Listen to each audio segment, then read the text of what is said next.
Bonsoir Alex. Bonsoir Mounir, bonsoir à toutes et à tous. On va parler immobilier ce soir, on va parler rendement locatif et on va aussi parler de Finari. Donc avant de commencer, on va refaire le point sur ce qui s'est passé ces derniers temps sur Finari. Première nouveauté, c'était la fonctionnalité la plus demandée. Je pense que toi, tu es concerné. C'est ce qu'on appelle le mode famille, c'est de pouvoir suivre son patrimoine à plusieurs. Donc de pouvoir créer différents utilisateurs, Marie, la femme, les enfants, les cousins, les amis, si on veut, on fait ce qu'on veut. Et derrière, on peut assigner les actifs, chacun peut voir le patrimoine, chacun peut avoir sa vision, la vision du foyer. On l'a lancé sur app, ça avait vraiment très bien pris. On l'a lancé sur web hier, il me semble, ou avant-hier, donc c'est tout récent. Donc vous pouvez le tester dès à présent sur Finari. Mode famille, évidemment, comme d'habitude, chez Finari, on itère énormément. Je pense que chez Beanstalk, c'est pareil. On lance des choses, mais on sait que c'est pas parfait. On veut s'améliorer. Donc, si vous avez des retours, et je sais que vous êtes nombreux à en avoir, n'hésitez pas à nous les envoyer. On va vraiment travailler pour rendre ça parfait et pour évidemment encore améliorer la fonctionnalité et la plateforme au sens large. Ensuite, qu'est-ce qui s'est passé? Alors, je vais vous parler de plusieurs sujets. Une des fonctionnalités phares chez Finari, c'est évidemment, ou ce sont les intégrations, c'est les comptes qu'on peut connecter. Et donc, nous, on fait un énorme travail pour vraiment ajouter sans cesse des nouvelles banques. Voilà. Et donc là, tu vois, tout à l'heure, on parlait des UK, on a ajouté beaucoup de banques anglaises, notamment. On a 20 000 banques au global, mais on a ajouté Barclays, on a ajouté aussi des plateformes d'investissement comme Hargreaves Lansdowne, qui est très, très présente au UK, évidemment, HSBC, etc. Donc, tous les grands noms de la place. On a aussi ajouté un petit français qui est d'ailleurs pas très loin d'ici, qui s'appelle Lydia. C'est un gros mastodonte, c'est même une licorne. Grosse boîte. On les salue. Et donc, depuis hier, vous pouvez connecter Lydia et on a déjà des centaines de personnes qui s'étaient connectées alors qu'on n'avait pas communiqué dessus. Donc, il y a vraiment un engouement autour de Lydia. Donc ça, c'est top, c'est dispo sur l'app dès maintenant. On a aussi changé les graphiques pour rendre le dashboard et la partie portfolio beaucoup plus fluide et on est en train de faire des grands réarrangements. Donc, ce que vous voyez là, c'est en cours, en fait. On va continuer d'améliorer le dashboard et le dashboard, d'ici quelques semaines, en fait, vous allez pouvoir le personnaliser à votre guise, c'est-à-dire que vous allez pouvoir décider ce que vous y affichez. Si vous voulez voir la performance de vos biens immobiliers, pas de souci. Si vous voulez voir les biens de votre femme en crypto, c'est possible aussi. Donc, vous pourrez vraiment le personnaliser et c'est vraiment ça l'idée, c'est que le Finari, finalement, c'est le vôtre, il vous ressemble et donc on vous laisse la main sur ça. Et enfin, on a aussi pris en compte les emprunts dans Predict. Les emprunts, je pense que c'est une notion qui t'est chère, le passif, les passifs. Predict, c'est notre simulateur qui permet de planifier ton indépendance financière pour l'instant, mais à terme, il y aura aussi d'autres objectifs. On prenait pas en compte les passifs, ce qui était quand même un petit raccourci. On voulait aller vite. Voilà, maintenant c'est corrigé, c'est fait. Quand vous lancez un Predict, vous avez vos emprunts qui sont pris en compte. Génial.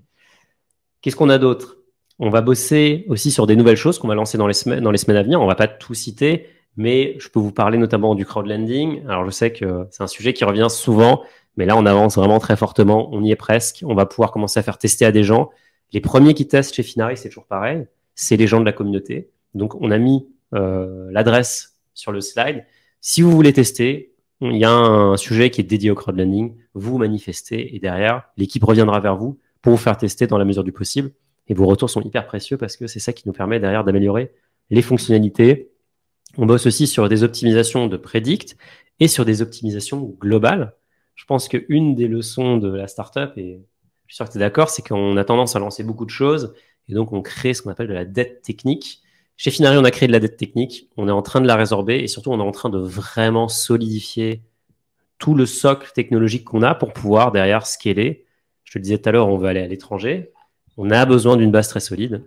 Finari, notre actif principal, au-delà de la communauté évidemment, c'est la tech. Et donc, on fait un énorme chantier. Toute l'entreprise travaille actuellement sur ça pour vraiment repenser de fond en comble nos fondations et vous offrir la meilleure expérience. Et donc ça, comment ça va se traduire? Ça va se traduire par des datas plus fiables, ça va se traduire par des connexions plus fluides, ça va se traduire par moins d'erreurs, moins de bugs, etc. Donc normalement, si tout va bien, vous allez voir les résultats au fur et à mesure. On communiquera aussi dessus. En tout cas, c'est un chantier qui est titanesque et donc on a hâte de vous montrer les résultats. Les sujets de la communauté, La communauté, c'est un forum, en fait. Ce soir, on ne voit pas malheureusement les membres, mais ils sont là, ils sont présents, ils sont parmi nous. Mais il y a aussi un forum sur lequel on peut discuter. Je ne sais pas si toi, tu es quelqu'un qui va sur les forums. Je suis souvent sur ton forum. Bah voilà, ça me fait plaisir. C'est vrai que je t'ai déjà vu. Je t'ai déjà vu.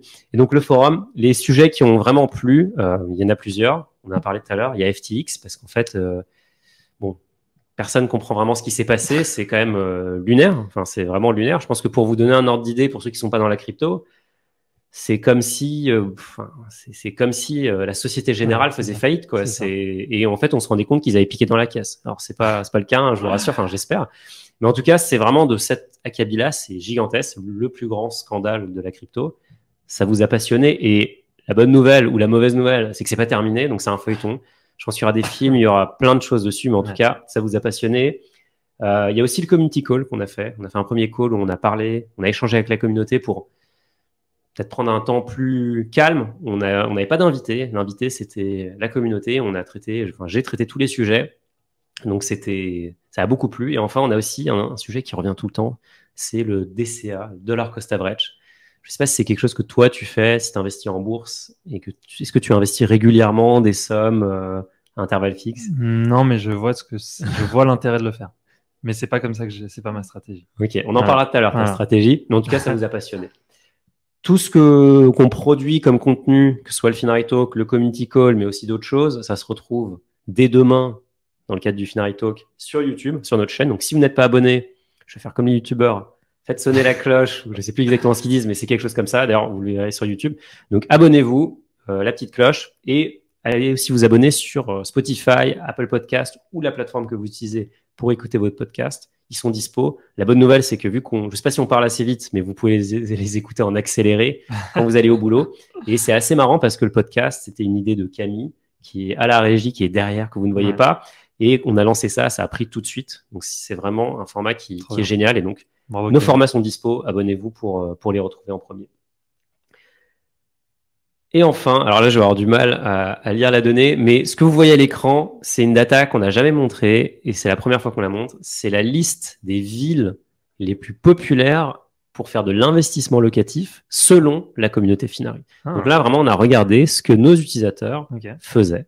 Et donc, la liste les plus populaires, alors je pense qu'il y a des grands noms. Il y a du Paris, il y a du Lyon, il y a du Bordeaux. Il me semble qu'il y a du Rouen aussi.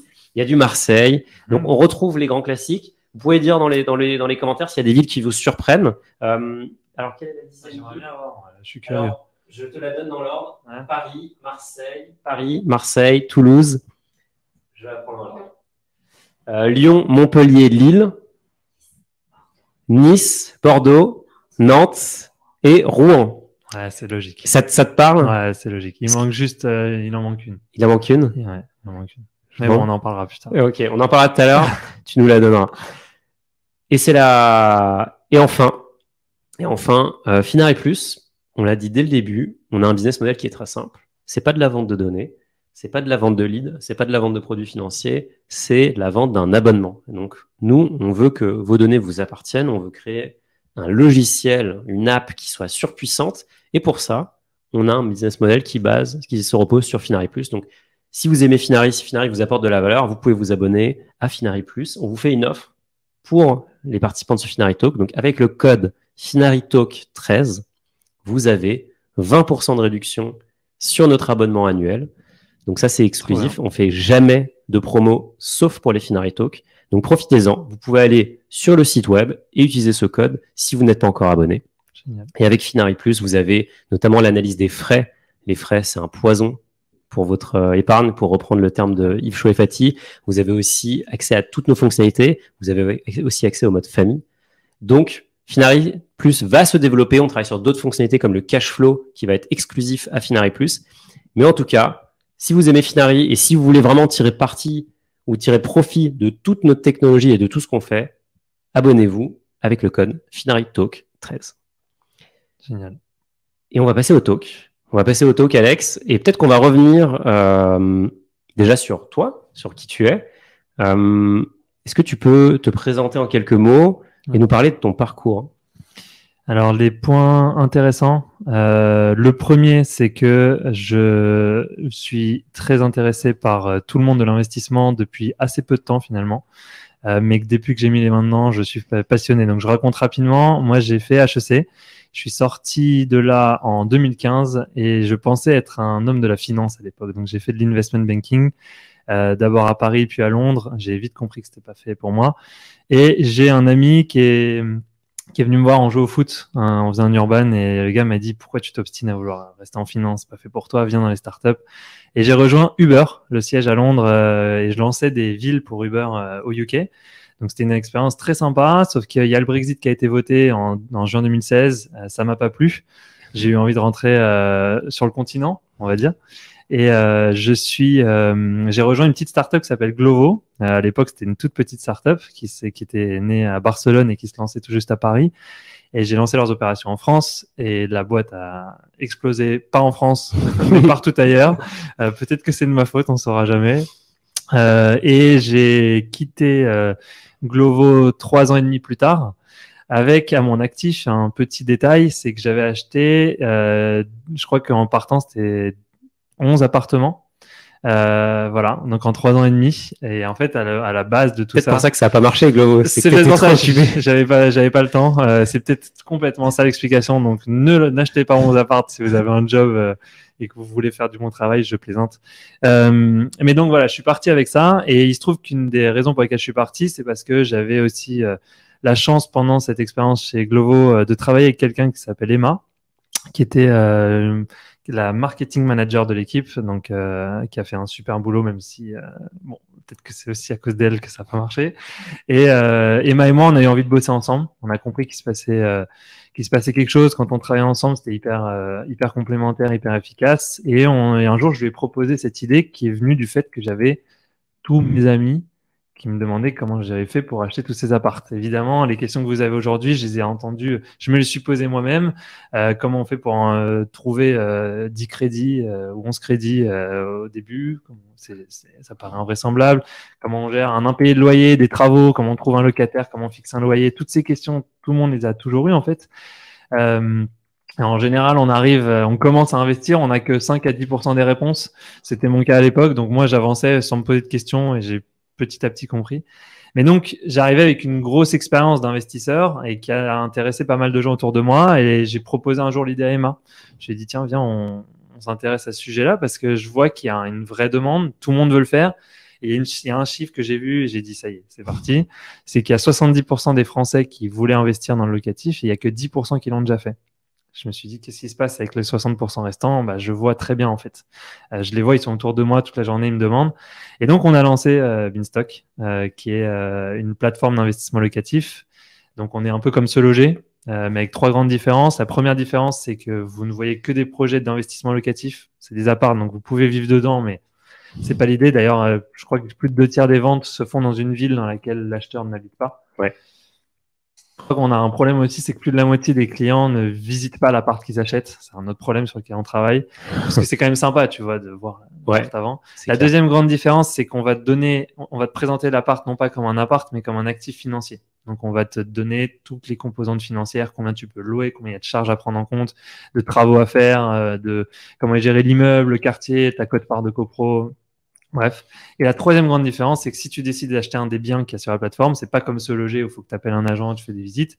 On va t'accompagner sur tout le parcours d'investissement. Donc, on va te former, on va te trouver le bon bien, on va t'accompagner chez le notaire, les travaux, la mise en location, la gestion locative, qui est incluse dans le forfait pendant la première année. Donc, ça te coûte rien de passer par nous pour la gestion locative pendant 1 an. Et on te garantit le loyer d'ailleurs pendant cette année-là. Donc voilà, ça c'est le pitch de Beanstalk que j'ai fait à Emma déjà à l'époque. Et en fait, on n'a pas tellement bougé. La demande elle est vraiment là. Et en fait, plus le temps passe, plus ça devient compliqué. Moi, quand j'ai commencé, t'allais voir une banque, tu claquais des doigts, t'avais le crédit. Aujourd'hui, faut faire un striptease. T'avais un monde, il y avait pas d'histoire de BPE, de rénovation énergétique, il y avait pas d'encadrement des loyers. C'était le Far West, quoi. C'était le Far West, mais on s'en rendait pas compte. Ouais. On pensait, moi, je trouvais ça déjà assez contraint à l'époque. Ouais. Et plus le temps passe, moins ça l'est. Donc aujourd'hui, il faut vraiment comprendre que le marché s'est professionnalisé. Les gens qui le font, soit ils sont accompagnés, soit ils ont déjà de l'expérience. Ouais. Et donc, nous, on est venu un peu remplacer cet oncle ou ce papa qui connaît bien le sujet, qui te conseille et qui t'aide à mettre le premier pied dans le secteur, parce qu'il faut dire la vérité, c'est que chaque personne qui le fait, derrière, elle est reconnaissante et elle est contente de l'avoir fait. Trop bien. Et du coup, aujourd'hui, vous avez vendu combien de biens? Là, on est, je crois qu'on vient de dépasser officiellement les 500 en vente effective. Ça fait 2 ans qu'on travaille, donc en offres qui ont été acceptées, qui vont au bout. Donc on est vraiment content. C'était pas du tout prévu à ce rythme-là. Ouais, je pensais bien. Mais voilà, on est super excités, et surtout plus le temps passe, plus on développe nous aussi des super features qui permettent aux gens de comprendre ce qu'ils font. En fait, c'est ça la vraie difficulté, c'est que en fond, les gens, ils pourraient le faire sans qu'on leur explique. On pourrait être hyper peu transparent.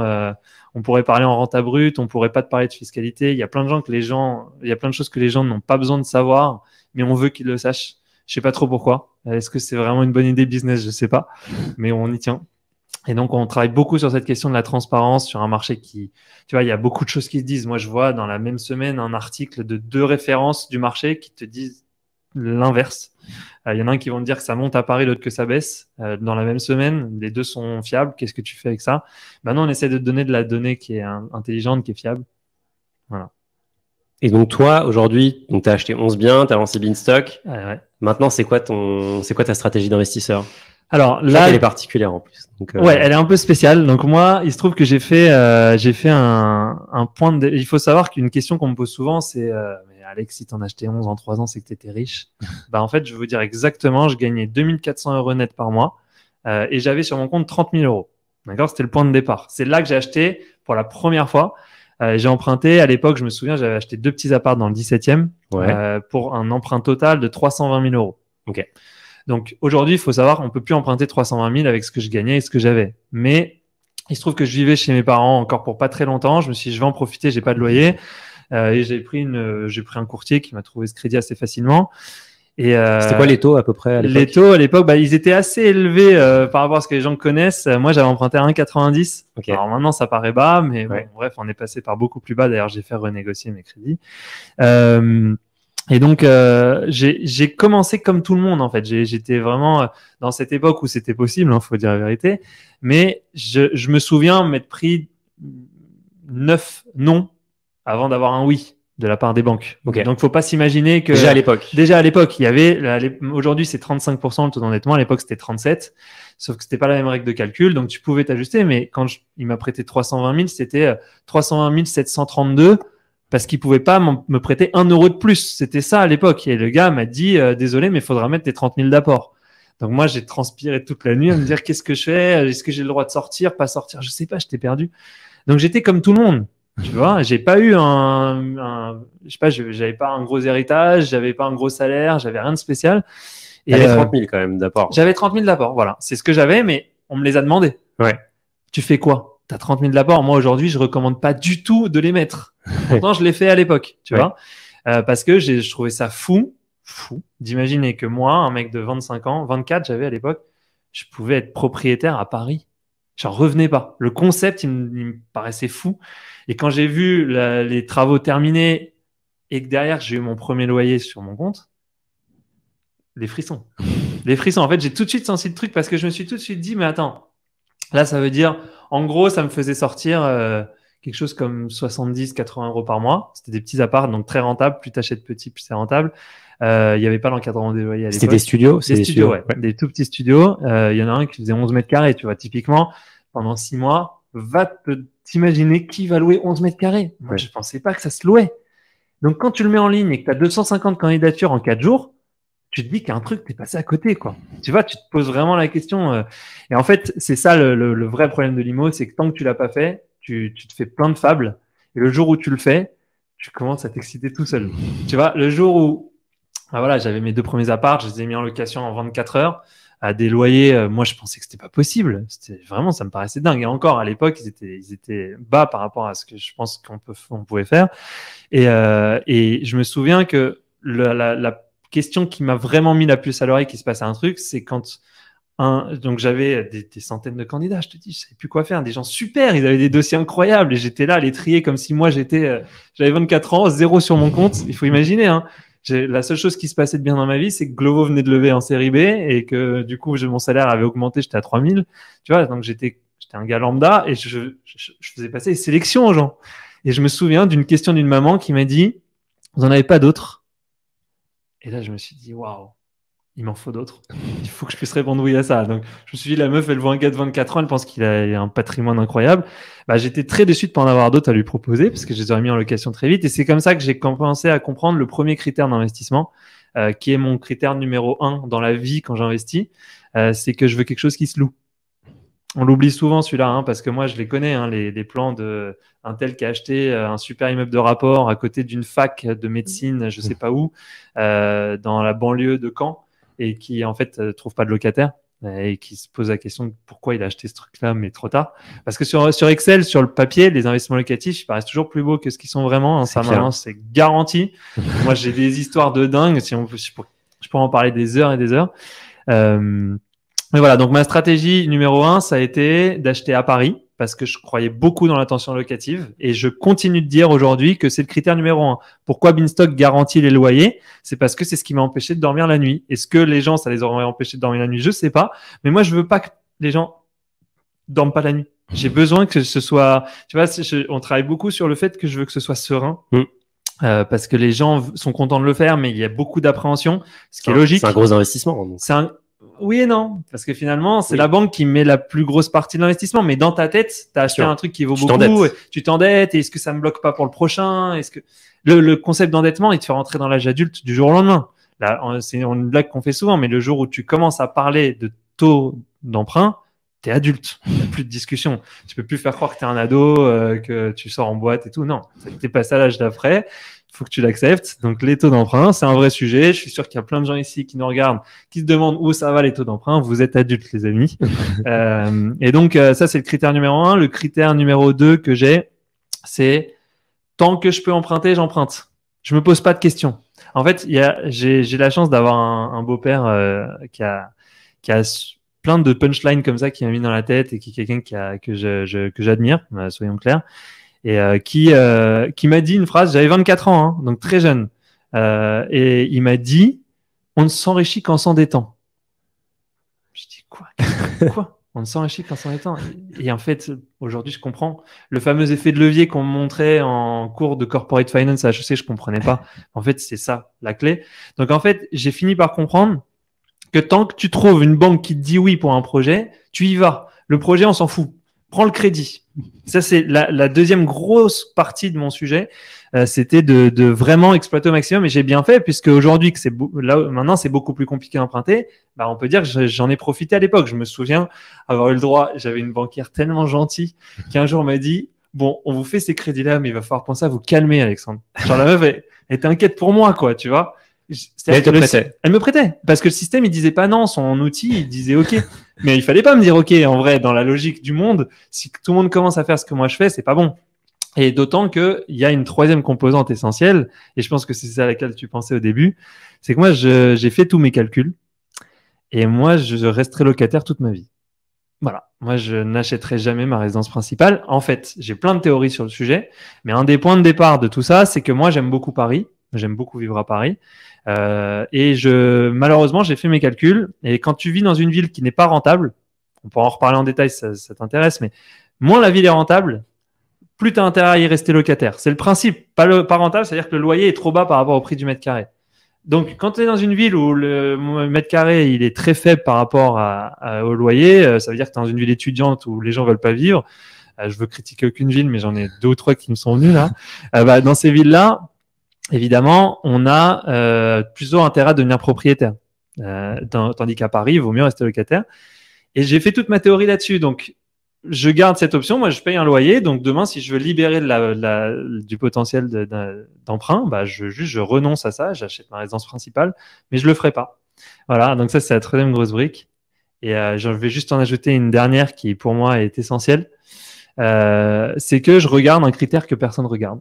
Il y a un truc, personne ne le regarde. Tout le monde s'en fout. Alors maintenant, chez Beanstalk, autant te dire que C'est bien connu et qu'on rigole pas avec ça.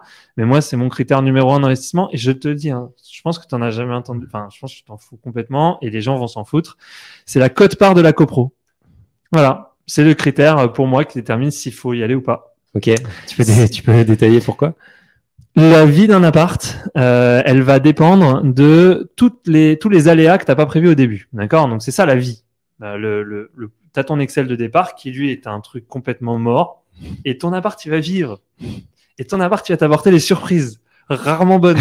C'est rare que d'un coup, on baisse les impôts. C'est rare que ton locataire, il décide de t'envoyer un mois de loyer en plus. C'est assez rare. Par contre, un évier qui se casse ou, plus grave, un ravalement de façade ou je sais pas, une nouvelle loi sur la rénovation énergétique qui fait que tu dois changer toutes tes fenêtres, ton ballon d'eau chaude, tout ça. En fait, moi, je me suis dit, mais attends, en fait, la clé, c'est que quand il y a un ravalement de façade, je ne serais même pas au courant. Et c'est ce qui m'est arrivé avec mon fameux 11 mètres carrés dont je vous parlais. Le 11 mètres carrés, un jour, je vais faire visiter l'appart et je découvre que l'immeuble a été ravalé. Je me dis, tiens, c'est marrant qu'on m'ait pas prévenu quand même. C'est fou, je passe entre les mailles de filet, ils m'ont pas vu. En fait, ils m'avaient vu. J'avais payé. Ça m'avait coûté 400 € sur 4 ans. Je les avais pas vus, en fait. Je les avais littéralement pas vus sortir. Donc ça, c'était... c'est un des gros points clés. Pareil, la surface. Si tu suis mon raisonnement, en fait, moi, ce que je veux, c'est que quand il y a une galère, elle me coûte le moins cher possible. Ouais. Donc, j'achète un 11 mètres carrés. Demain, ils me disent qu'il faut changer les fenêtres. J'ai une fenêtre à changer. Tu as acheté au même prix à Marseille un 60 mètres carrés. Ils te disent de changer les fenêtres. Tu en as 5 à changer. Toi, ton investissement initial, c'était le même. Hein. Ouais, tu as mis 200 000 dans les deux cas. Donc, moi, je sais que ce qui fait mal, c'est toutes les mauvaises surprises que tu vas avoir. Donc, moins et t'en as eu plein. Et j'en ai eu, mais tu peux pas imaginer. J'ai des anecdotes géniales. Là, je reviens hier, j'ai eu une AG incroyable. Il y a un mec dans la copro qui casse tout. Un gars, il casse tout. Il paye plus son loyer depuis 2 ans, il casse tout. Il arrache les câbles de la fibre. Il a enlevé la porte de la copro. T'as des trucs comme ça que tu découvres et tu te dis, mais ça, je connaissais pas ce scénario. Et toi, t'es là, tu découvres qu'en fait, le vandalisme, c'est pris en charge par l'assurance de l'immeuble. Donc, ok, ça va. Alors que toi, t'as paniqué au début, tu vois. Ouais. Après, tu te dis, mais attends, mon locataire, je vais pas le mettre là-dedans. Imagine le mec qui devient fou et tape mon locataire. Donc, comment tu protèges ton locataire? Qu'est-ce qui se passe? Est-ce que tu mets un double verrou, une double serrure? Tu te poses des questions que tu connaissais pas. Ouais. Moi, je sais pas. Je suis un mec comme tout le monde. Hein. Je sais rien moi, au ballon d'eau chaude. Quand le ballon d'eau chaude, il se casse, t'appelles un gars, il te dit que ça coûte 600 €. Qu'est-ce que tu en sais si ça coûte vraiment 600 €? Tu vois, donc petit à petit, tu te fais ton expérience. Mais ce que je sais, c'est que plus tu achètes petit, et plus tu es petit dans la copro, moins tes mauvaises surprises te coûteront cher. Ouais, voilà. Ouais, c'est une bonne façon de le voir. Et du coup, donc t'as tes biens. Comment tu structures ça? Est-ce que tu as une holding? Est-ce que tu as une grande structure derrière? Bonne question. Alors, il faut savoir qu'au début, quand tu investis, moi, j'avais pas de Beanstalk au début quand j'ai commencé. J'étais tout seul à réfléchir à tout ça. J'ai acheté en nom propre sans réfléchir. Aujourd'hui, j'investis uniquement en nom propre, en y réfléchissant. Ok. Alors, il y a 2 façons principales d'investir. Il y a les sociétés, donc en personne morale, et il y a en nom propre. Donc, toi, tu es ta personne physique, t'achètes. Il y a des cadres dans lesquels je vais recommander plutôt l'un que l'autre. Mais moi, il se trouve que dans ma vie, c'était plus cohérent d'acheter tout le temps en nom propre. Donc, on pourrait longuement en parler. Je pense qu'il y a autant de cas que de personnes, mais globalement, ce qu'il faut savoir, c'est que il y a des chances que la fiscalité te soit défavorable si tu as investi en SCI, par exemple. Donc, si tu n'es que sur l'angle financier, il vaut probablement mieux, dans la plupart des cas. Il y a des astérisques de partout dans tout ce que je dis. Hein, sûr, ouais. Dans la plupart des cas, il vaut mieux, en tout cas, quand tu investis pour la première fois, c'est évident qu'il vaut mieux investir en nom propre. Mais si pour cet investissement, tu tiens à le faire avec un pote, soit parce que tu as envie, ce que je recommande pas forcément, mais why not, soit parce que ça t'arrange, parce qu'à vous deux, vous avez une meilleure capacité d'emprunt, et donc, bref, à ce moment-là, impératif de pas le faire en nom propre.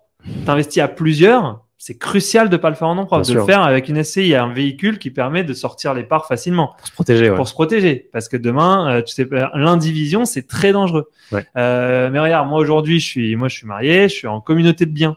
Donc moi, j'ai pas le sujet de la séparation de biens. Si tu as le sujet de la séparation de biens, se posera toujours la question de qui détient quoi dans le bien.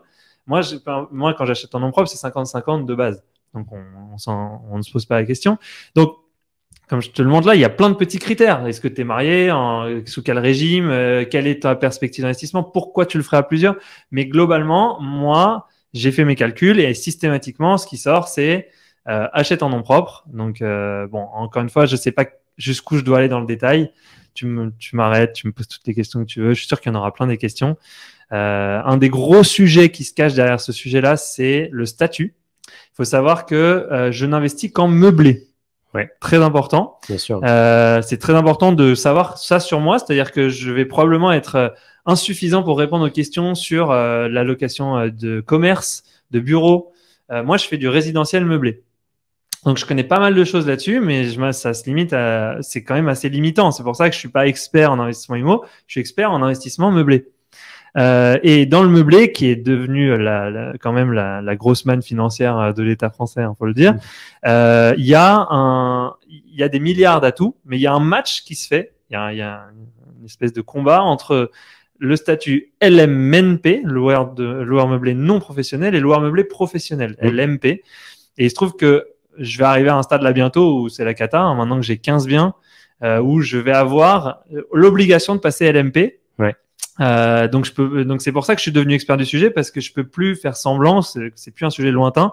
En fait, on devient LMP à 2 conditions. La première, c'est que tes revenus locatifs dépassent 23 000 euros annuels, et la deuxième, c'est que tes revenus locatifs dépassent tes autres revenus du foyer.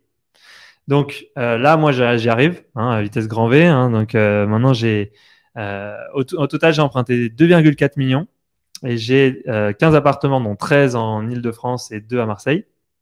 J'ai surfé sur la vague Marseille. Je sais pas du tout si je la recommande ou pas. Moi, j'ai surfé dessus. Et donc, je vais arriver au stade où je vais passer LMP, parce que mes revenus par ailleurs suffisent plus à compenser. Et je découvre en ce moment que il y a vraiment match, quoi. Ça peut être super intéressant. Tu vois, ce que je te disais juste avant, on en parlait. C'est pas mal comme, ouais, voilà, vas-y, dis. c'est pas mal. C'est que si tu investis en LMP, donc le très très gros défaut du LMP, c'est que si par malheur tu fais du résultat net, tu te fais éclater. D'accord? Là, on parle vraiment, tu prends versus la LMNP, tu prends 30 points d'impôt en plus. D'accord? Donc vraiment, c'est rédhibitoire. L'idée derrière, c'est que c'est censé être ton activité principale. Donc tu cotises à plein de choses. Ouais. Tu vois, il y a des gens qui vraiment font ça pour leur retraite, tu vois, le chômage et tout. Donc, et un des défauts aussi, c'est que même si tu es en résultat net négatif, tu vas devoir payer un forfait. Je crois que c'est 1 100 euros annuels. Donc voilà, ça c'est quand même Ça, un c'est problème. perdu, quoi qu'il C'est arrive. perdu, quoi qu'il arrive, si tu es en LMP. Maintenant, il y a des choses qui viennent compenser ça. Si tu es en LMP, par exemple, il peut y avoir des circonstances dans lesquelles tu payes pas d'impôt sur la plus-value. Genre, Okay. Et c'est assez simple d'y accéder. Il faut avoir fait ça depuis 5 ans et que tes revenus locatifs sont inférieurs à 90 000 euros sur les 2 dernières années. Tu as des gros avantages aussi. Tu bénéficies tout autant de l'amortissement. Alors là, j'utilise plein de concepts. Je trouve que je vais trop vite en fait. Mais le gros atout dont je voulais parler tout à l'heure, parce que l'amortissement, je pense qu'il faut vraiment qu'on en parle. Donc après, je vais parler LMNP. Il faut que les gens le sachent. Je vois que tu avais plein de questions. Je parle trop. Juste là-dessus. Vas-y.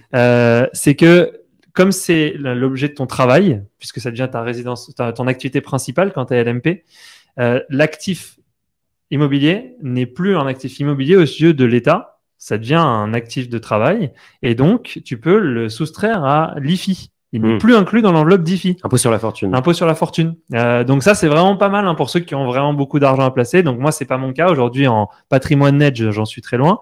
Mais quand tu es en patrimoine net au-dessus de 1,2 million, je crois, là, ça commence à devenir vraiment intéressant de savoir que tu ne paieras pas cet impôt. Donc tes 1 000 euros, ils sont vite rentabilisés. C'est clair. Voilà. Donc tout est dans la nuance, comme d'hab. Exactement. Tout est dans la nuance. J'ai 2 questions pour toi. Ouais. Donc là, tu as tes 15 biens. Ouais.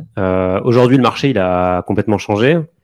C'est quoi aujourd'hui ta strat et c'est quoi ton analyse aussi de, tu vois, la situation sur les taux, le marché qui ralentit fortement? Alors, je trouve pas que le marché il ait changé sur l'investissement. Fondamentalement, on a toujours les biens qui se vendent. Ouais. C'est juste qu'au lieu d'avoir 10 acheteurs pour un bien, tu vas en avoir 2. Mais ça suffit. C'est comme ce que je disais à l'époque, quand tu as 250 candidats pour ta location, c'est que tu n'es probablement pas au bon prix. Parce qu'il suffit d'un. Imagine que tu trouves le prix auquel, j'ai un ami qui fait ça, hein, qui teste tous les loyers, il retire l'annonce, il remet plus cher, jusqu'à trouver le prix auquel il y a qu'un seul candidat. Donc voilà, c'est bien d'avoir 250, mais ça sert à rien financièrement. Là, c'est un peu pareil. Les gens, ils vendent leurs biens, mais il y a une espèce de, tu vois, typiquement là, on voit que Paris reprend un peu de couleur parce que les gens veulent à nouveau quelque chose qui les rassure. Mais ça, c'est un effet, c'est-à-dire qu'on est passé de 2 acheteurs à 3 acheteurs. On n'est pas revenu à 10 ou 15 qui se jettent sur le bien. Donc ça, c'est une réalité, mais du point de vue du vendeur, il y a toujours autant de liquidité, de notre point de vue en tout cas, sur les petits biens, les biens d'investissement. Ok. En revanche, ce qui est vrai, c'est que pour la résidence principale, il faut être tout à fait honnête, le problème actuel des taux qui augmentent, on a quand même pris, moi je vois des taux à 2,8 sur 25 ans. L'année dernière, il y a un an tout juste, j'ai envoyé à 1%. Là, on parle quand même d'une augmentation considérable de ta mensualité qui n'est pas déductible à aucun moment. C'est-à-dire que juste c'est de l'argent que tu perds. Sur du locatif, c'est déductible de tes revenus. Donc, tu te prends que la moitié d'une certaine façon de l'augmentation dans la tête. Ça, c'est pas mal. Moi, ça me rassure en tout cas. Tu vois, quand tu payes un peu plus cher, mais finalement, tu n'as pas autant subi l'augmentation. Et je pense très franchement qu'on va arriver au taux à 4% dans un an, faut être honnête. C'est ma vision de marché parce qu'aujourd'hui, une banque, elle perd de l'argent sur tous les crédits qu'elle fait. Ouais. Donc, heureusement, finalement, qu'on a le taux d'usure qui vient bloquer pour que les banques, elles continuent d'alimenter un peu la combien machine. sinon, tu penses Ah bah là aujourd'hui, je crois que l'OAT est à 2,60. Ça a un peu baissé depuis un mois. À 2,60, part du principe qu'il faut qu'elle fasse au moins 2 points. Donc voilà, normalement, en théorie, elle devrait être à 5,60. Pardon, 4,60, tu vois. Donc, t'es à 4,60 aujourd'hui, ton investissement, c'est plus du tout le même. Ouais. Je peux te dire que ton taux, il fait mal. Hein. Ouais. Voilà. Ok, voilà. Trop bien. Donc, et est-ce qu'il y a des villes que tu regardes particulièrement? Tu as parlé de... Ouais. Donc toi, tu fais plutôt du patrimonial à Paris. Parce que est-ce que tu es cash flow positif sur ces Alors, je suis pas loin de cash flow neutre. Neutre, ok. Mais c'est pas du tout mon critère, moi. Okay. C'est-à-dire que moi, j'ai pas du tout ça. Comme je te le disais tout à l'heure, moi, je crois beaucoup dans la fiabilité de mon BP. Okay. Donc, ce que les gens appellent le patrimonial, moi, je le transforme en fiabilité de BP. Tu vois, l'Excel que tu te fais au début. Ouais. Est-ce qu'il va tenir sur 20 ans? C'est ça, moi, que j'appelle le patrimonial. Moi, je cherche ça. Je fais pas d'investissement où je peux du jour au lendemain pas avoir de locataire, avoir un ravalement qui me coûte 20 000 euros alors que j'ai payé le bien 60 000. Tu vois, des choses comme ça qu'on voit assez régulièrement, des travaux de rénovation énergétique qui étaient sous-pricés et il faut rajouter 10 000 alors que tu as payé le bien 50 000. Enfin, ça, on en voit dans toutes les villes de France. Donc moi, quand j'ai acheté à Marseille, j'ai l'impression d'avoir acheté du patrimonial parce que j'ai acheté un bien, je maîtrise le loyer que je peux y mettre, je sais comment est gérée la copro, je sais à peu près comment ça avance. Je fais aucune différence entre cet achat à Marseille ou l'achat que j'ai pu faire à Paris. Ce qui est vrai, c'est que aujourd'hui, Marseille a un peu le vent en poupe plus que les autres villes. Pourquoi? C'est très simple. Hein. C'est parce que il y a eu des effets de rattrapage. Donc, Paris a eu de 2010 à 2020, c'était la folie. De même que Lyon a commencé à partir de 2014 à exploser. Bordeaux, explosion. Il y a des villes qui ont rattrapé, en fait, qui ont été tirées par la locomotive parisienne. Marseille est resté sur le côté. Donc là, c'est juste, il y a un effet de rattrapage. Donc, Marseille va probablement atteindre des niveaux comparables à ce qu'on peut voir dans d'autres grandes villes de France. Mais c'est quand même une ville qui est beaucoup plus pauvre que Lyon ou Bordeaux. C'est une ville dans laquelle, si ça augmente trop, ils vont te mettre en encadrement des loyers. Donc, faut y aller doucement. Faut toujours être nuancé. Je pense que c'est bien de diversifier, mais la clé du sujet de l'investissement locatif, c'est pas la ville dans laquelle tu investis, c'est pas la lumière de ton appart. La clé, c'est l'ALMNP, qui est le système fiscal le plus optimisé du monde. J'ai regardé tous les marchés. Je te jure, je me suis cassé la tête. J'ai jamais vu un truc comparable. C'est incroyable. Parce que les gens parlent beaucoup de défiscalisation en France, donc le Pinel, tout ça, qui est, de mon point de vue, un mauvais rendement. Mais ils parlent assez peu souvent de revenus non fiscalisés, ce qui est le cas ici. On a des revenus non fiscalisés. Il faut imaginer, pendant 15-16 ans, tu payes pas d'impôt sur ta LMNP. C'est fou. Normalement, nos parents, quand ils faisaient de l'investissement, enfin, je sais pas quel âge ont les gens qui nous regardent, mais à l'époque, tu gagnais 100 euros, tu donnais 30 euros pour les charges et les trucs inutiles, et derrière, sur ce qui te restait, tu donnais la moitié aux impôts. Là, non, tu gardes cette moitié. Donc ça, c'est la LMNP. 2, on se fait financer à crédit avec des longues durées, des taux qui sont très bas par rapport au reste du monde, des taux fixes, l'intégralité du montant du bien. C'est-à-dire que le Français, quand tu lui dis que tu vas lui financer que 95% du prix du bien, il se vexe. Alors que l'américain, tu lui donnes 80%, il saute en l'air. L'anglais, tu lui donnes 70%, il saute en l'air. Le français se vexe à 95%. Alors qu'en vrai, on sait très bien qu'on peut même obtenir du 110, du 120, du 130% assez facilement. Et même si les taux d'apport augmentent, ils sont infiniment plus faibles que ce qu'on voit ailleurs. Donc ça, c'est la deuxième clé. Et la troisième clé, mais ça, c'est plus un KPI que je donne, c'est d'investir sur un bien qui tient son Excel. Voilà. Ton petit Excel que tu t'es fait dans ton lit, tu étais très fier de toi, assure-toi qu'il va tenir sur 20 ans. Et quand tu vas te faire ton expérience, tu vas te rendre compte qu'a priori, ton premier appart, ça ne tiendra pas. Petit à petit, tu vas apprendre. Voilà. Donc, je pourrais ajouter un dernier point d'ailleurs auquel je pense que je trouve hyper intéressant. Quand on investit, en général, depuis longtemps, on regarde. Moi, j'entendais toujours parler de renta. Tu vois, c'est quoi ta renta? En fait, la renta, ça sert à rien. Ça sert à rien. C'est inutile de savoir que tu fais rendement brut, rendement net, tout ça. Tout ça sert à rien. En fait, ça, c'est une rentabilité locative qui suppose, si tu poses la question, que tu vas payer cash. Si tu me payes cash 100 000 euros et un bien qui te rapporte du 5% annuel, oui, tu vas toucher tes 5 000 euros annuels. Là, on est bon. Sauf que personne n'achète cash. Je crois que j'avais vu une stat, je crois que c'est 2% des transactions. Donc, ne parlons plus de rendement locatif. Ce qui compte, c'est combien d'argent tu mets de ta poche et combien t'en sors. D'accord? Donc, en gros, moi, ce que je dis souvent aux gens à l'époque où je parlais beaucoup avec les clients, je leur disais, t'achètes un bien qui vaut 200 000 aujourd'hui. La banque, elle te demande de mettre 20 000. Donc, toi, tu as sorti 20 000 de ta poche. On retient ce chiffre. Derrière, ce bien, il va te rapporter, je dis n'importe quoi, 900 euros par mois net. On simplifie. Net. Et il va te coûter net 1000 euros par mois. Donc, toi, tu sors de ton épargne 100 euros par mois. 100 euros sur 20 ans, ça fait 24 000 euros. Donc, tu as sorti 20 000, tu vas sortir progressivement 24 000. On va faire comme si on n'avait pas besoin de discounter ses cash flows parce que tu devrais tout discounter, ce qui serait un enfer. Tu as sorti 24 000, tu as sorti 20 000. On va mettre que tu as eu des galères, des ravalements, des choses, des fenêtres à changer. Tu as sorti 6 000 de plus. Donc, toi, tu as sorti 50 000 euros de ta poche sur 20 ans. Au bout de 20 ans, tu as fini de rembourser ton crédit. Tu as un bien qui vaut, mettons, 200 000 euros. Tu vois, je m'embête pas à savoir les frais de notaire, tout ça. On va dire 200 000 euros. Tu as mis 50, tu as un bien qui vaut 200. Trouve-moi un actif qui te fait… Ça correspond à 7,5 de rendement annuel. Le TRI. C'est le TRI. Ça, tu as fait 7,5 sur tes 50 000. Si tu l'avais mis sur ton livret A, tu aurais peut-être 70 000. Parce qu'il vient d'augmenter. Hein. Attention, maintenant, on a du beau taux sur le livret A. Si tu avais mis en bourse, j'en sais rien. Si tu avais mis en bourse au bon moment, tu es bien rentré, peut-être que tu avais 110 000. Tu vois, je dis pas qu'il n'y a pas d'effet de levier en bourse. Donc, c'est pour ça que tu fais pas mieux, parce bien que sûr. La bourse, finalement, elle peut peut-être, ne serait-ce qu'avec des dividendes, on pourrait peut-être faire mieux que ce qu'on vient de faire. Mais ça, pour moi, c'est la clé.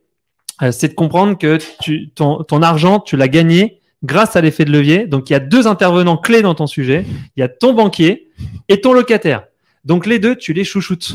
Ça, c'est la clé. Moi, mes locataires, c'est des kings et des queens. Je les aime. C'est mes frères et sœurs. Je les adore. Je les traite bien. Il y a un ballon d'eau chaude qui se casse. Je laisse pas une journée avec une douche froide. Et les gens, ils se rendent pas compte. Ils font, il y a beaucoup ce calcul du cash flow négatif. Tu vois, l'investisseur qui se dit, attends, moi, je vais sortir 200 euros par mois. Ça me coûte cher. Non. Tu sais quoi? Fais-toi l'exercice de penser à ce qui va se passer le mois où ce gars-là te payera pas. Où tu vas vraiment sortir 1000 balles par mois de ta poche au lieu de sortir 200 balles. Et là, tu vas te rendre compte que les 800 euros qu'il t'a donné, ils servent pas à rien. Ils ont payé une grande partie du crédit. Tu vois? Et ça, le jour donc où tu as compris que ton banquier et ton locataire, c'est eux qui ont tout changé à ta vie, tu les chouchoutes. Voilà, c'est ça les règles. Moi, comment j'ai investi autant, comment j'ai autant d'effets de levier, c'est parce que le banquier, j'ai compris ce qu'il voulait. Je joue le jeu tout le temps. Je sais qu'il faut que je leur montre que je suis efficace dans ma gestion de mes revenus, que j'augmente mes revenus régulièrement, que je suis dynamique dans mes placements, que je fais des choses, que je suis curieux, que je paye leurs assurances dont je me fous. La dernière fois, j'ai des banquiers qui m'appellent pour me dire, Alexandre, vous êtes assuré ou blablabla. Moi, j'ai même pas écouté. Je dis, combien ça coûte? C'est 22 euros par mois, mais je vous la fais à 17. Oh, c'est vraiment gentil. Allez, mettez-la moi. Je sais toujours pas ce que j'ai. Je paye 17 euros par mois juste pour que ce gars-là m'adore. Et en vrai, c'est donnant. Le gars, la banque, elle a vraiment gagné de l'argent sur ces 17 euros. Ça a vraiment valorisé son business. Et moi, j'ai une relation qui est saine. Voilà. Donc, chouchoutez vos banquiers. Chouchoutez vos banquiers et vos locataires. Voilà, très important. Écoute, on va passer aux questions du public. On va passer aux questions de la communauté d'abord. On va essayer d'aller vite pour pas y passer la nuit. Première question. On a parlé de l'immobilier physique. Il Il y a aussi les SCPI. Ouais. C'est quoi ton avis? Est-ce que tu privilèges l'immobilier physique, mais est-ce que les SCPI, c'est quelque chose que tu regardes? Alors, la SCPI, je trouve que c'est un super placement qui vient enlever toute une partie de la galère opérationnelle, mais qui en contrepartie te fait perdre en potentiel de rendement. C'est tout. Mais là, je trouve que ça reflète bien le fait que tu as allégé ta charge quand même, tu vois, ça la reflète bien. Tu fais rien. Voilà, tu fais rien et tu gagnes quand même des rendements qui sont difficiles à battre par ailleurs. Moi, ce que je trouve vraiment très, très intéressant sur l'achat en physique plutôt qu'en SCPI, c'est le fait que ton effet de levier, tu le pousses en général beaucoup plus loin. Ouais. Moi, quand je parle aux gens qui ont fait de la SCPI, même ceux qui ont fait du levier, quand ils ont emprunté 100 000 euros, c'est incroyable. Celui qui a emprunté juste 100 000 sur du locatif, tu dis que c'est un petit joueur. Tu vois, donc en fait, tu démultiplies ta force de frappe beaucoup plus rapidement parce que c'est un peu l'usage. Si demain, la SCPI, c'était un truc sur lequel tu as acheté 500 000 à crédit facilement, eh ben, peut-être que je te dirais d'aller sur de la SCPI, mais c'est pas l'usage. Tu vois, je vois que le taux de levier, tu empruntes rarement 180 000 quand tu mets 20 000 d'apport, tu vois, c'est assez rare. Donc ça, pour moi, c'est la grosse clé. Et après, faites attention aux frais. Comme on fait attention, on a créé un outil de renta réel sur Beanstalk, il fait peur, hein. Quand tu fais vraiment la renta réelle de ton actif, je te parle même pas du TRI, tu fais la renta réelle, tu vois que ton 6% qu'on t'a vendu, en fait, il est à 3,1. D'un coup, tu déchantes, mais en fait, c'est bien 3,1 dans le monde actuel. Il y a plein de choses qui diraient que c'est bien. Et surtout, quand tu regardes ton TRI, tu t'aperçois que tu es à 6, 7, 8%. Et c'est là que tu gagnes de l'argent. Mais en SCPI, tu vas peut-être faire du 3 à 4% net de tout, sans rien faire. Donc, ça peut être hyper intéressant. Juste méfiez-vous des frais, regardez-les bien. Il y en a des super, des SCPI et d'autres qui sont moins bien. Ok, top. Une autre question. Tu as parlé des rénovations énergétiques. Ah ouais. C'est quoi l'impact de la crise énergétique sur et est-ce que tu penses que ça va devenir un thème qui va coûter cher aux propriétaires dans les années à venir? Est-ce que tu le vois déjà? Alors, c'est simple. Tout s'est déjà emballé. Ça y est, on est en plein dedans. Ça fait donc un an. C'est le fameux DPE en fait. Le fameux DPE, mais il est fameux depuis longtemps. Ouais. Ça fait plus de 10 ans qu'on a le DPE en France, sauf que jusqu'à maintenant tout le monde s'en foutait.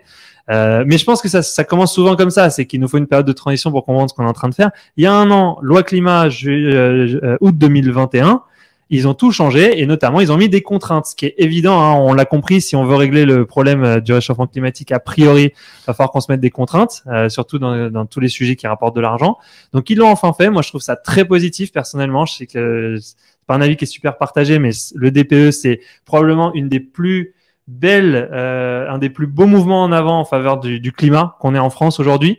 Concrètement, aujourd'hui, un investisseur, il sait qu'il va devoir faire 10-15 000 euros de travaux quand il achète un bien, juste pour isoler le bien, pour le mettre aux normes. Et ça, il a une feuille de route. C'est une victoire incroyable. Ouais. Tu te rends compte qu'avant, pour faire sortir 1 euro pour quelque chose qui faisait pas rapporter d'argent, c'était dingue, ça serait jamais passé. Là, on est vraiment sur un très très bon mouvement. Moi, je pense que le DPE c'est favorable. Donc, on a jusqu'à 2025 pour ceux qui ont des logements notés G pour les mettre aux normes.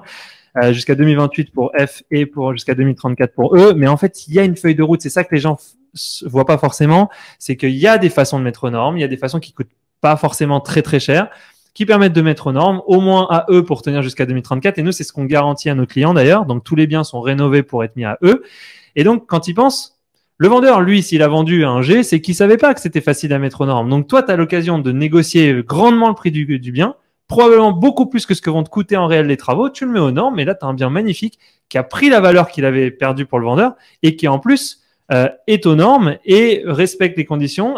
Tu vas encore une fois avoir ton locataire qui est en meilleures conditions, qui va pas geler l'hiver, qui va pas brûler l'été. Et tout ça, c'est amortissable. N'oublions jamais que tous les frais fixes d'une transaction, le prix du bien, les frais d'agence, même les frais Beanstalk, les travaux, tout ce que tu peux, le frais de notaire, tout ça, c'est amortissable, c'est déductible de tes revenus locatifs. On n'en parle pas assez aujourd'hui, c'est triste parce que la clé, je vous l'ai dit, c'est la LMNP, c'est incroyable. L'amortissement, c'est fou. Et voilà, les travaux, c'est amortissable.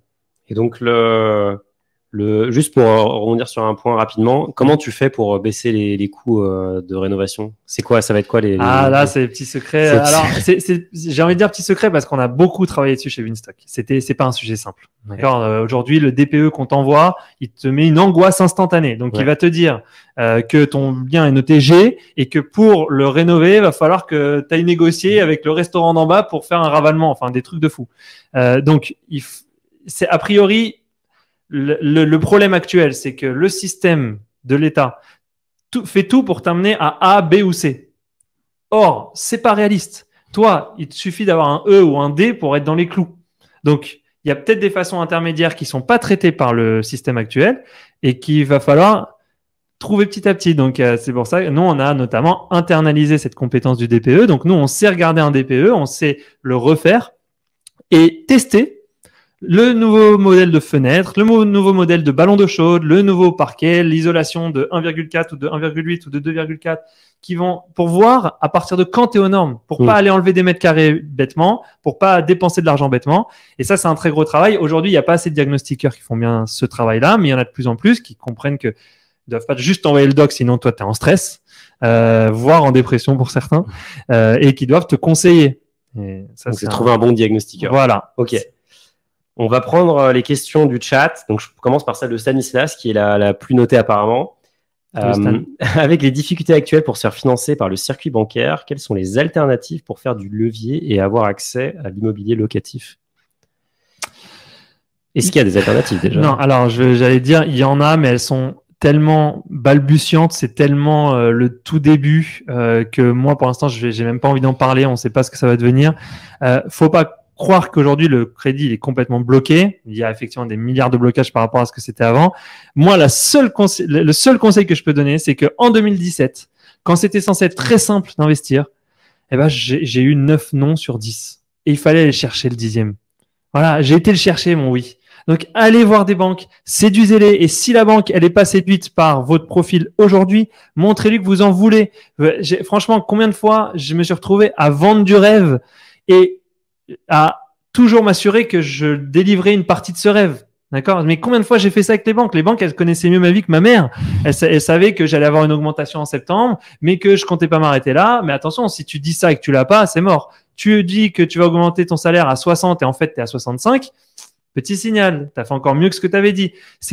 Considère que quand tu vois une banque, tu es en entretien d'embauche. Cette personne, tu vas la séduire comme si c'était ton boss, comme si c'était la personne qui va changer ta vie, puisque c'est le cas. Et elle va probablement, cette personne que tu as en face de toi, va probablement te rapporter beaucoup plus d'argent que ton patron. C'est ça qui est triste. Voilà. Et est-ce qu'il y a des choses qu'on peut faire pour tu vois, vraiment se mettre le banquier dans la poche? Alors, il y a des stratégies, certains. Donc, par exemple, moi, j'entends beaucoup parler en ce moment des taux variables. Ouais. Qui sont revenus à la mode. Donc, le taux variable, il a l'avantage de partir d'un peu plus bas que le taux amortissable, le taux fixe. Et on a en revanche une fourchette, donc ça peut pas aller au-dessus de 1 ou 1,5 au-dessus. Ça peut pas descendre en dessous non plus. Donc, tu es quand même protégé, mais ça peut monter haut, faut le savoir. Mais ça te permet au moins de débloquer le crédit. Si tu veux juste un oui, c'est une très bonne option. Une deuxième que j'ai vu pas mal, c'est d'enlever l'assurance quand tu es jeune. Tu as moins de 35 ans, 40 ans. Tu peux enlever l'assurance emprunteur. Les gens ne savent pas ça.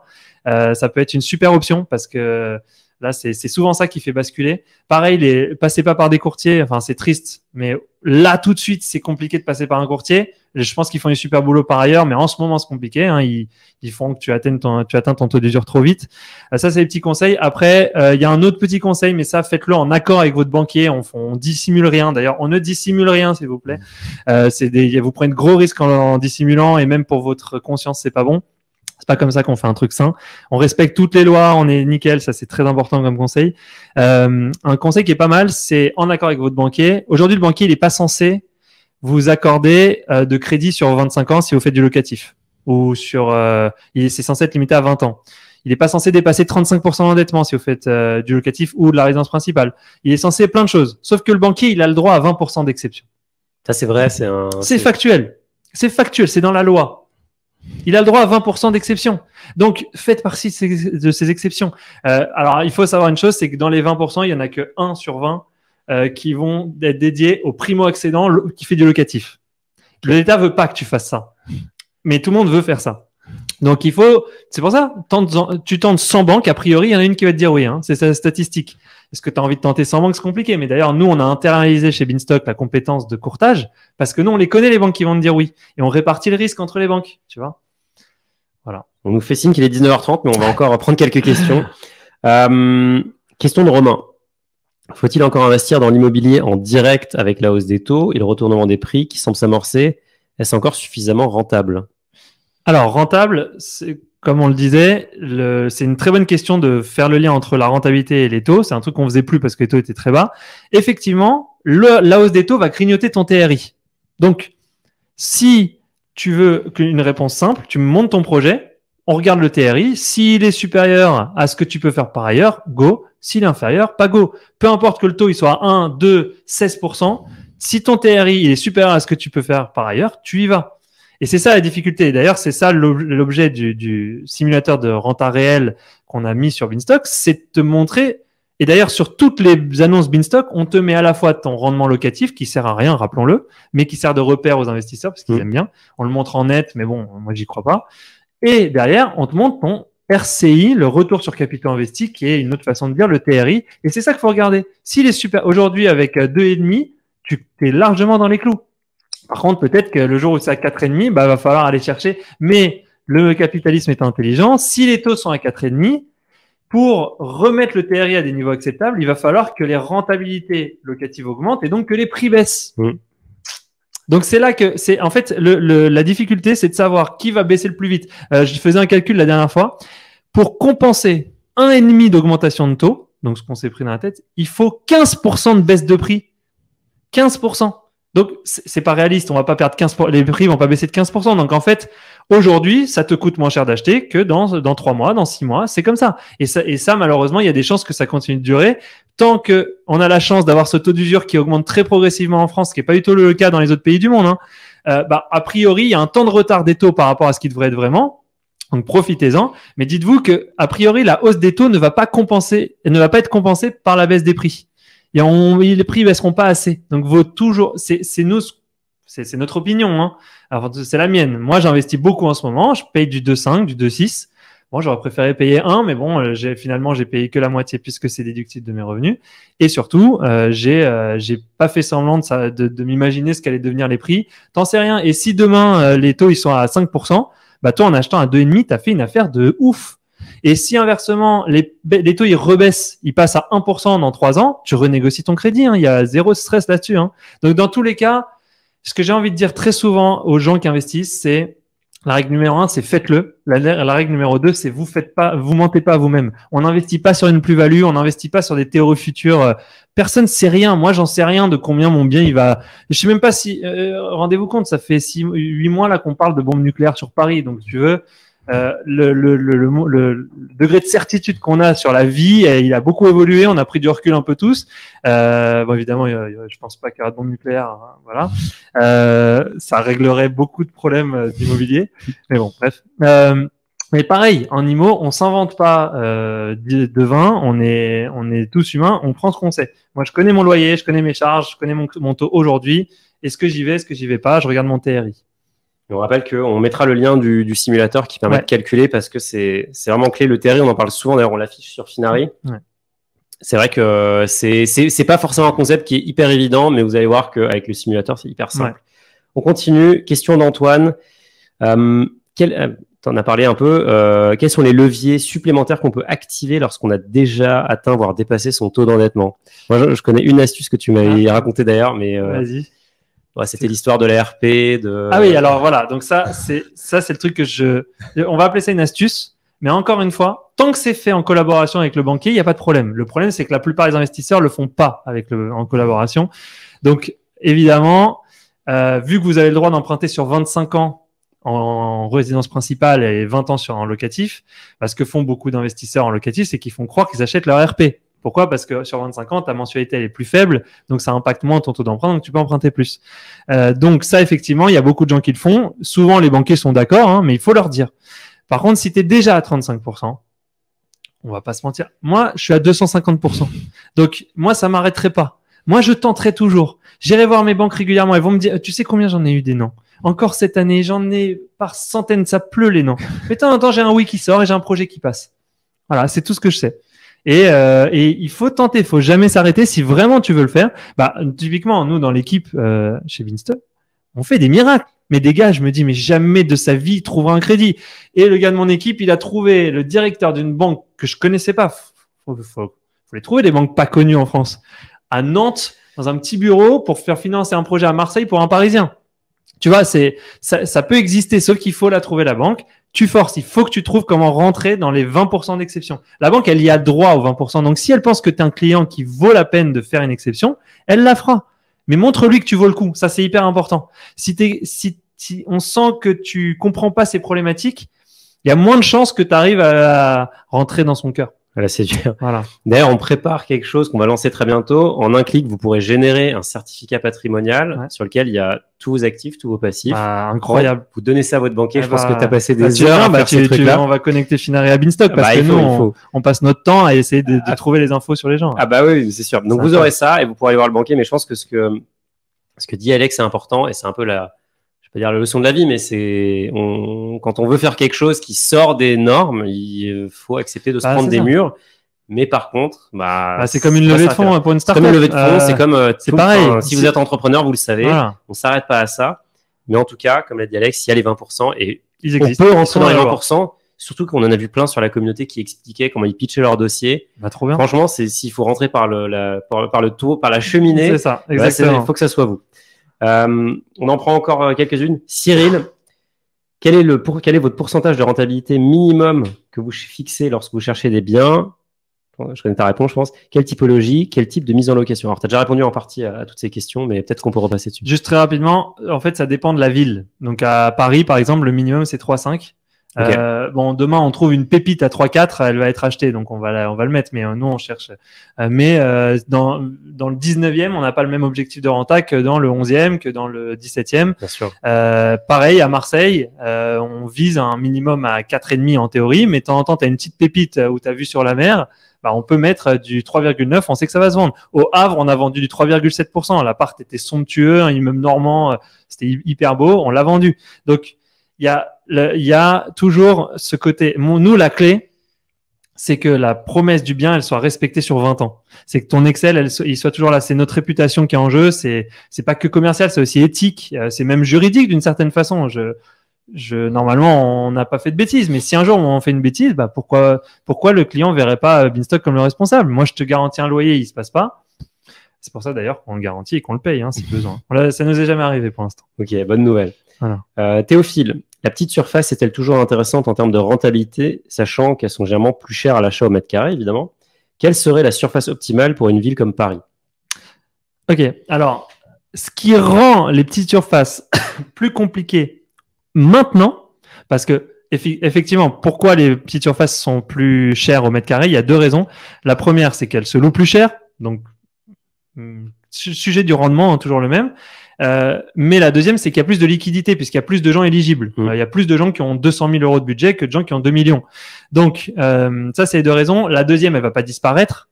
Mais la première, en fait, le problème qu'on a aujourd'hui, c'est que les loyers sont en train de s'aligner sur les surfaces à cause de l'encadrement des loyers. C'est ça le problème qu'on a aujourd'hui à Paris notamment, mais dans toutes les grandes villes de France bientôt. C'est que ils n'ont pas fait de distinguo entre un 12 mètres carrés, un studio de 12 mètres carrés et un studio de 28 mètres carrés.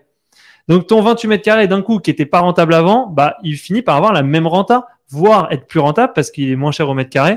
Donc, ça, c'est un peu le problème qu'on a aujourd'hui dans les grandes villes. Donc, tu peux ajuster un petit peu, tu peux jouer un peu avec l'encadrement des loyers, mais pas tant que ça. Donc, c'est un peu le problème. Nous, on a de plus en plus de mal à trouver des biens à Paris. C'est d'ailleurs pour ça qu'ils sortent en 10 minutes. On vend tous les biens à Paris en ce moment parce qu'on n'en rentre pas assez et que on a du mal à identifier. Maintenant, pour répondre à la question de la surface, pour nous, le seuil optimal dans ce qu'on voit nous, c'est entre 12 et 17 mètres carrés. C'est là que tu as le plus de tension locative, que tu as la meilleure cote-part de copro, que tu as les charges les plus faibles, la taxe foncière la plus faible, que tu as ton rendement qui est optimisé, puisque tout ça, ça rentre en ligne de compte. Et c'est là que tu as le plus de chances que ton Excel y tienne. Trop bien. On va encore prendre deux questions. D'ailleurs, Alex m'a dit, il n'y a pas de limitation de temps. On va quand même le lâcher à un moment. Chris qui demande, est-ce risqué de cacher un taux d'endettement auprès des banques? On revient à la question de la confiance. Je crois que c'est 5 ans de prison et 300 000 euros d'amende, quelque chose comme ça. Donc moi, et se faire blacklister au passage. Et te faire blacklister, je pense que c'est même plutôt ça le risque, parce que je pense pas qu'il y ait beaucoup de gens en prison. Moi, ce que je dis toujours, c'est, moi, ça m'empêcherait de dormir la nuit. Si toi, ça t'empêche pas de dormir la nuit, tu peux tenter. Je pense pas qu'il y ait eu des milliards de gens. Par contre, accroche-toi bien si demain tu as un impayé, hein. Parce que si demain, tu as un impayé qui vérifie que tu as dit que tu étais non-fumeur et qu'on a une photo de toi où tu étais fumeur, là, l'assurance fonctionne pas, tu peux te retrouver en procès, des amendes, peut-être même de la prison. voilà, sois sûr que tu vas payer ton crédit. Hein. D'ailleurs, un crédit, ça se rembourse. Attention, on s'engage pas sur des mensualités qu'on peut pas rembourser. Mais voilà, moi, je pourrais pas vivre avec un mensonge. Je sais qu'il y en a plein qui le font. Moi, c'est vraiment pas, et c'est quelque chose qu'on déconseille fortement. Sinon, tu as un patrimoine qui cache quelque chose, qui est foncièrement pas sain. Et tu as besoin, si tu veux le développer sereinement, petit à petit, tu vas voir que tu vas commencer à lâcher des concepts. Au début, tu es attaché, je sais pas, à ce qui soit beau, au cash flow, tout ça. Petit à petit, tu vas comprendre qu'en fait, ce qui compte, c'est d'en faire le plus possible, c'est d'emprunter le plus possible. Donc, à la fin, tu es juste dans une logique de clarté avec ton banquier. Si ton banquier il découvre que tu lui as menti, tu te rends compte, il y en a qui peuvent mal réagir. Hein. Ouais. T'as pas envie de voir ça. Non, c'est dangereux. Voilà. Ouais, la dernière question que je vais prendre, c'est celle de Brian, qui est une question difficile. Les taux de rentabilité nette sur Beanstalk tournent autour de 3 à 6%. Quel est l'intérêt comparé à des SCPI? Ça, c'est du rendement locatif. Regarde à côté, Brian, toujours le RCI, donc qui est l'équivalent du TRI dans notre conversation, le retour sur les capitaux investis. Tu vas t'apercevoir qu'il est entre 6 et 10%. Et c'est celui-là qui compte. C'est celui-là qu'il faut comparer au rendement de la SCPI. À moins que tu fasses de la SCPI à levier, auquel cas, il faut que tu recalcules ton TRI, qui va être supérieur à ce que tu vois en affiché. Ça dépend de ton taux.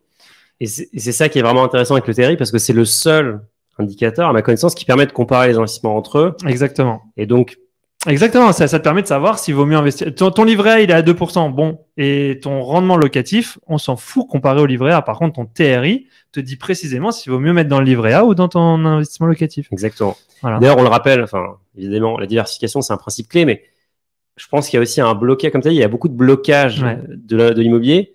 Faites-en un premier. C'est pas pour autant que vous vous engagez sur ça, et aussi faites d'autres choses à côté. Merde, moi, je suis le premier. Hein, faites de la crypto si vous aimez ça. Enfin, diversifiez votre patrimoine. Mais ce qui est sûr, c'est que le levier, c'est incroyable, comme l'a dit Alex. Soyez le meilleur ami de votre banquier et de vos locataires. Parce que c'est vrai que c'est la façon la plus simple. Et d'ailleurs, c'est ce que nous avait dit Julien Calamotte, qu'on avait invité il y a un an, je pense. Ouais. C'est quand même la façon la plus simple de s'enrichir. Et surtout, toi, tu me disais, tu gagnais 2400 € par mois. Alors, c'est déjà un salaire c'est un bon salaire. Mais c'est rien par rapport à, enfin, tu t'aurais jamais pu construire ce patrimoine juste en investissant ton cash. Que ce soit clair, hein, depuis que j'ai acheté ces apparts, ils me rapportent 1600 € par mois. Depuis que je les ai achetés, c'était il y a 6 ans maintenant. Voilà.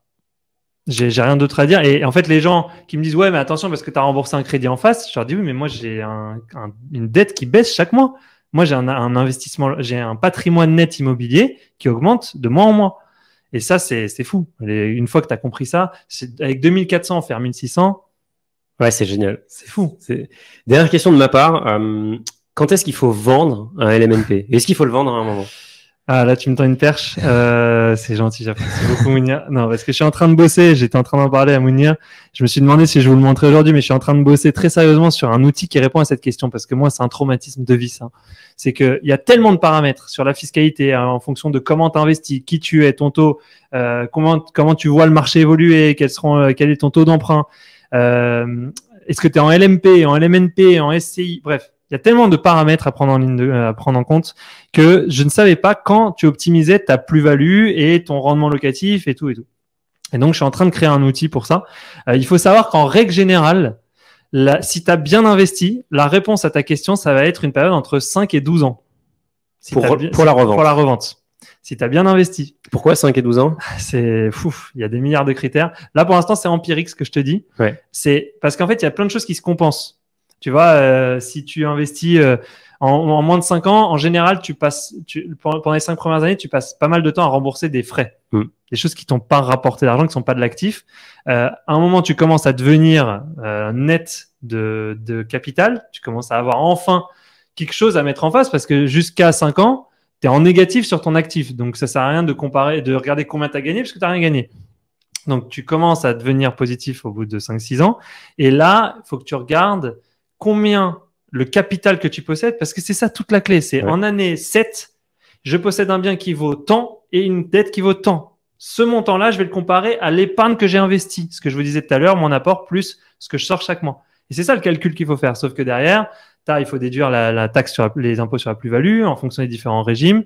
Il faut déduire tous tes faux frais que tu n'as pas vu venir. Il faut déduire les impôts que tu paierais éventuellement sur ton investissement locatif. Mais souvent, Ah ouais, d'ailleurs. Bon, ouais. Voilà. Non, mais voilà. Donc, la réponse, c'est entre 5 et 12 ans assez souvent. Mais il peut y avoir des cas où il faut attendre beaucoup plus longtemps, genre 25 ans, pour commencer à faire un bon investissement. C'est-à-dire qu'il était assez mauvais au début, mais il finit très bien parce que tu as attendu longtemps. Ça peut arriver aussi, tu vois. Il se bonifie avec le temps. Ouais. Et donc, d'ailleurs, demain, on enverra un Excel de rentabilité d'Alex. C'est pas l'Excel définitif dont il est en train de parler parce que ça, il passe ses nuits dessus. Je passe mes nuits dessus, ça fait Mais dès qu'il sera dispo, on vous le partagera sur la communauté pour que vous puissiez avoir ça. Sûr. De façon générale, les gens adorent avoir des simulateurs de rendement. Ah bah non, on en a fait plein. Hein. On a un très beau simulateur. Non, et je trouve que ça, c'est vraiment cool parce que vous avez fait quelque chose qui est super simple sur un site, alors qu'avant, il fallait... D'ailleurs, même moi, sur la communauté, j'avais posté mon simulateur, on me l'a demandé, et il était mal maintenu, et bref. Donc, usine à gaz, donc ça, c'est vraiment cool. Mais la réalité, c'est que si vous calculez le TRI, en fait, toutes choses étant égales par ailleurs, c'est... Mais ton TRI, il évolue en fonction de quand tu revends. Bien sûr. En fait, c'est ça que tu regardes, c'est quelle est l'année qui optimise ton TRI. Donc, c'est la réponse que va te fournir. Et d'ailleurs, actuellement, dans le calculateur de rentabilité réelle qu'on te propose sur Beanstalk, on te dit en quelle année il faut revendre. Hein. On te dit quelle année optimise ton TRI. Ouais. Ça ne veut pas dire qu'il faut revendre à ce moment-là. Parce que si je fais du 8% en revendant dans 5 ans et du 7% en revendant dans 8 ans, peut-être que, en fait, je suis très content d'avoir maintenu du 7%. Oui, parce que tu l'aurais jamais eu ailleurs. Voilà, je l'aurais jamais eu ailleurs. Donc, c'est ça la grande question qu'il faut se poser. Trop bien. Alex, ça fait un petit moment déjà qu'on se parle. Donc, merci pour ta passion. Avec plaisir. D'ailleurs, si vous avez d'autres questions encore, vous pouvez nous les poser sur la communauté. Alex passera peut-être dessus pour répondre. Avec plaisir. On a traité beaucoup de sujets, mais évidemment, on sait que vous voulez aller encore plus dans le détail. Donc, la communauté, ce sera le lieu pour vraiment aller dans le détail si vous avez des questions encore plus précises. Surtout, sauf sur les caves et les parkings qui ne sont pas du tout ta spécialité. Je rappelle que le Finari Talk sera disponible dès demain sur YouTube et sur toutes les plateformes de podcast. Je rappelle aussi que vous pouvez bénéficier d'une réduction sur notre abonnement Finari Plus avec le code FinariTalk13. Donc, profitez-en. C'est les seules réductions qu'on fait. Je vous remercie encore d'avoir participé. Je remercie Alex d'avoir donné de sa personne et de nous avoir partagé sa passion. J'espère que ça vous a plu. Et je vous donne rendez-vous dans un mois pour un Finari Talks sur un sujet hyper important qui est dans l'air du temps, qui sera la crypto. Et on aura un invité. Alors, je ne peux pas encore vous révéler le nom parce que c'est pas encore sûr. Mais je pense que là, on est allé chercher le numéro 1 mondial de la crypto. Ah ouais. Voilà. En tout cas, le numéro 1 européen, je pense. Donc, j'ai hâte d'y être. Je vous donne rendez-vous dans un mois ou sur la communauté. Merci encore, Alex, pour ta participation. Merci. Et je vous dis à très bientôt. Bye bye.